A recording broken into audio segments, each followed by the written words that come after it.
সীমাশ্রী আচার্য contact number নিচে দেওয়া আছে। ফ্রি কনসালটেন্সি যদি পেতে চাও আমাকে লিখে দেবে, আমি লিঙ্কটা পাঠিয়ে দেবো।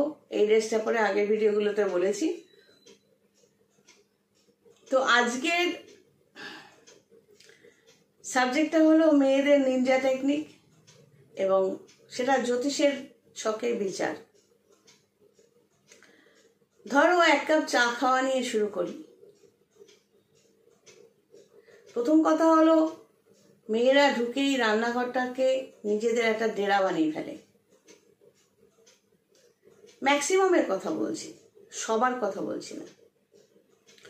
এবার রান্নাঘরে সে ছাড়া সে যেভাবে গুছিয়ে গাছিয়ে রাখবে, আর কেউ যদি নিজের ইচ্ছে মতো কিছু একটা করতে চায়, তার প্রতিক্রিয়া কিরকম হবে? মনে করো তুমি স্বামী, আর তোমার বউটি ঘর গুছিয়ে রেখেছে, আর ভোর রাতে তোমার ঘুম ভেঙে গেল, 5টার সময় ঘুম ভাঙলো, আর তোমার চা খেতে ইচ্ছে করছে, তুমি গেলে সসপ্যান নিলে, জল বসালে, চা খুঁজছো, চিনি খুঁজছো। তোমার তো একটা চোখ ভিজুয়ালাইজেশন আছেই, চা চিনি কেমন দেখতে হয় না। অনেক কষ্টের পর খুঁজে পেলে, বানালে, খেলে। কারণ কি? তুমি যদি সকালবেলা বউকে ডাকো যে শোনো আমাকে একটু চা করে দেবে, 10 কথা শুনতে হবে। এবার তুমি ডাকলে না ভালো মানুষই করে, এবার তিনি ওঠার পর কি হবে? রান্নাঘরটা রাত্রিবেলা গুছিয়ে রেখেছিলাম, দিল নষ্ট করে। এবার তুমি হয়তো দেখলে যে চাটা শেষ হয়ে গেছে, চাটা তুমি আরেকটা চায়ের পাতার প্যাকেট নিয়ে চাটা ঢেলেও রেখেছো। ইস, নতুন চাটা ঢেলে রাখলো। আমি আজকে বোতলটা ধুতাম, কৌটোটা আমি ধুতাম ভেবেছিলাম, সেই জন্য অল্প একটু চা রেখেছিলাম।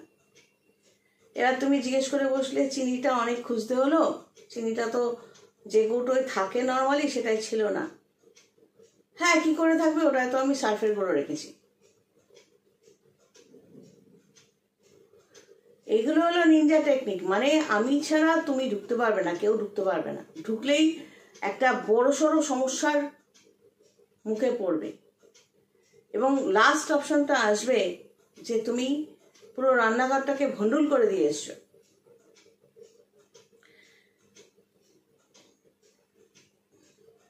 একটা কথা আমি সবসময় অনেককে বলি, আমার পরিচিতদের, ভাগ্যিস আমি ছেলে হয়ে জন্মাইনি। আমি মহিলা হিসেবেই চিরকাল, আমি কোনোদিন ছেলেদের মতো হওয়ার চেষ্টা করিনি। কোনো সময় বয়স্কার চুল রেখেছি, অনেক আগের কথা। নিজের চুল আমার পাতলা, ওই জন্য আর চুলের অত হেয়ার কেয়ার আমার পোষাতো না।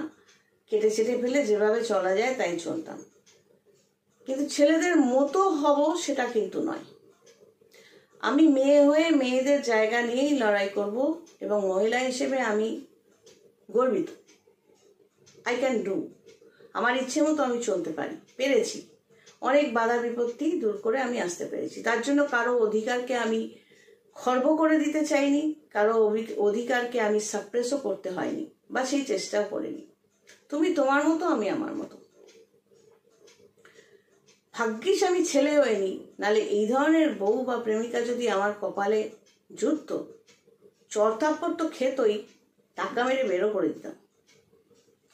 আর নালে বলে দিতাম যে রান্নাঘরটা তোমার যেমন আমার তেমন, সবকিছু পরিষ্কারভাবে সামনে রাখবে।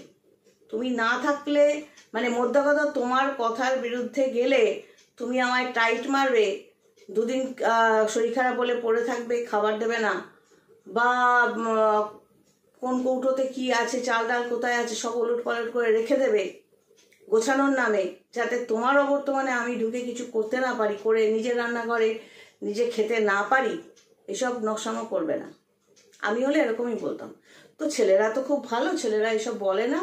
অশান্তি নাকি তারা ডাইলিউট করার জন্য নিজেরা বেরিয়েই যায়। তো এই ধরনের মানসিকতা এইসব মেয়েদের মধ্যে বা মহিলাদের মধ্যে, এরা রান্নাঘরে অনেকটা সময় কাটিয়ে দেয়। এবং যারা চাকুরিরতা তারা তো চেঁচাই, ঘরে করব বাইরে করব, তার জায়গায় যে অন্য লোক রাখবে সেটা কিন্তু চট করে তারা করতে চায় না। আর যারা ঘরে বসা মহিলা তারা তো ওই রান্নাঘর থেকে বেরোবেই না। কারণ এটা তারা ভালোই জানে যে পেটে টান পড়লে সবাইকে এই রান্নাঘরের তলাতেই আসতে হবে, মানে আমার পায়ের তলাতেই আসতে হবে। আমার শরীর খারাপ বলে পড়ে থাকলে তো তুমি খেতে পাবে না, খুঁজেই পাবে না, পুরো একদিন লেগে যাবে কোথায় কি রাখা আছে।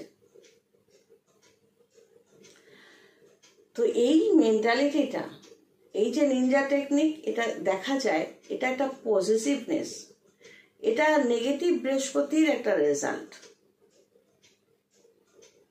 এবং এখানে ম্যাক্সিমাম ক্ষেত্রে বুধটা বকরিই থাকে, যার জন্য এই যে মেন্টালিটিটা, এটা তো ভালো মেন্টালিটি নয়।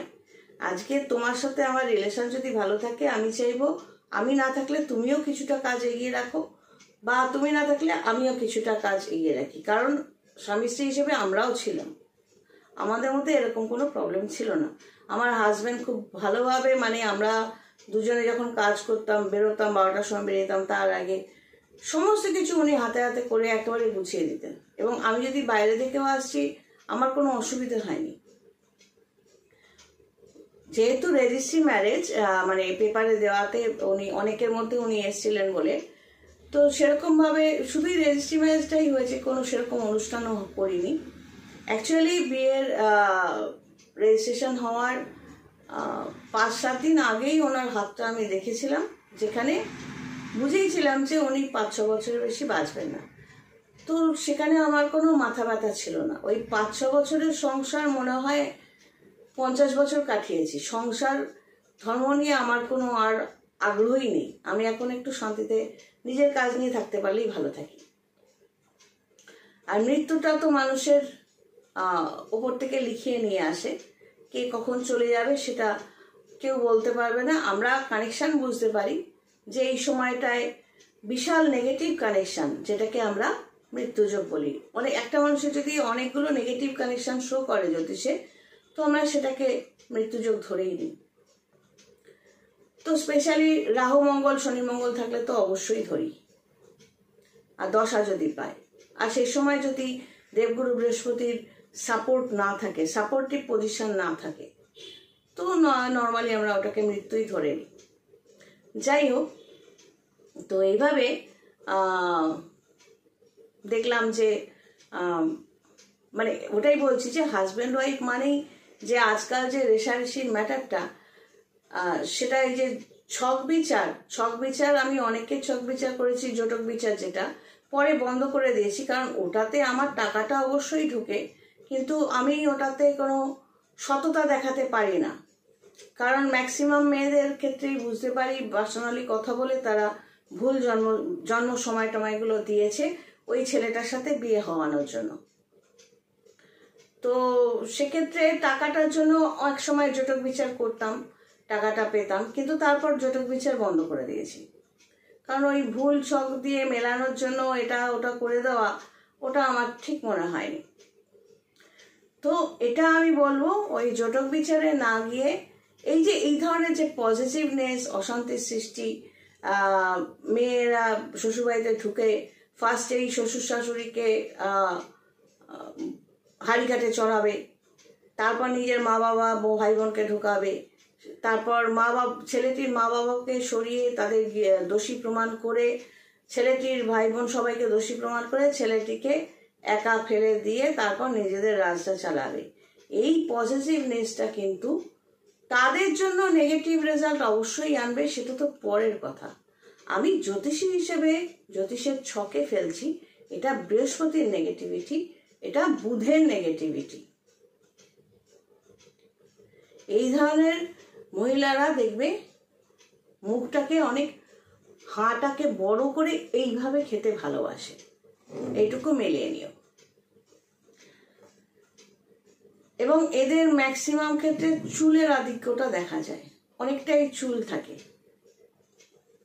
ঘন কালো চুল থাকে, ভুরুটাও একটু মোটা থাকে, কালো ঘন ভুরু। মিলিয়ে নেবে। চলো আজ এই পর্যন্ত, সবাই ভালো থেকো। God bless and take care.